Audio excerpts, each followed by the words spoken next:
Naması var, köpek dağın nağması var deydiler. Mahal mahal yanı nerede nağrısı var deydiler.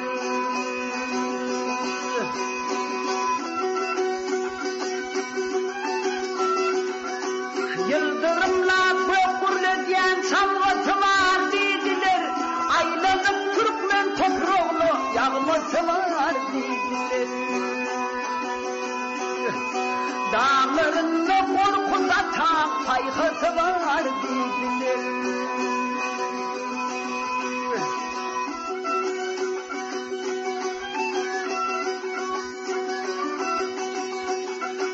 Tırtık kurup yatan dağın behiş kılıp külgötü deretinde değil eder ak bulutlum kölgötü.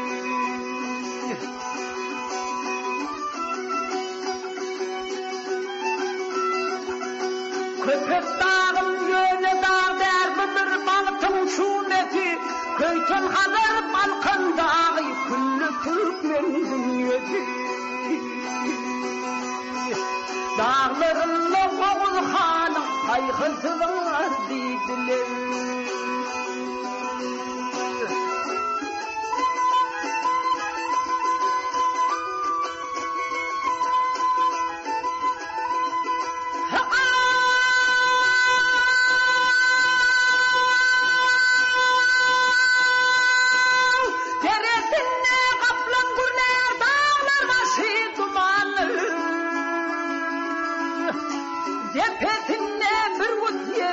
Dağlarımdan suvanır.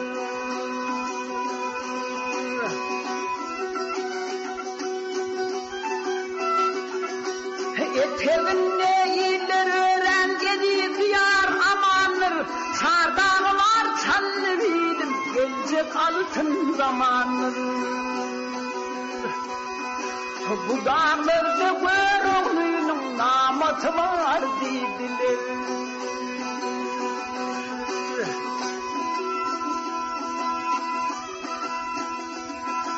Bir tarafım kara uyum, uçun kurun kervanım.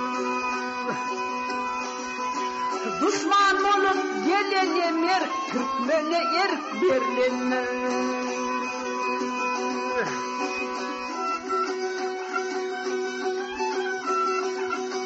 Ahret elde tüveleylep, tufan olup turgundur. Never dünyanın yarasını gözü bilen görünür. Hatırlık sen martım kuluyum haleti var dediler.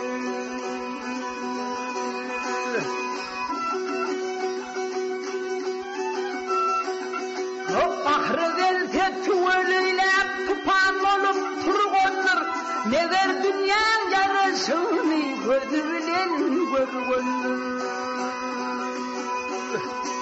Hatırlık sen martım kuluyum haleti var dediler.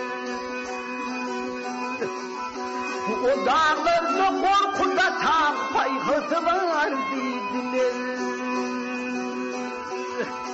Dağlarında Oğuz Han'ın kaygısı var dediler. Bu dağlarda görünün naması var dediler.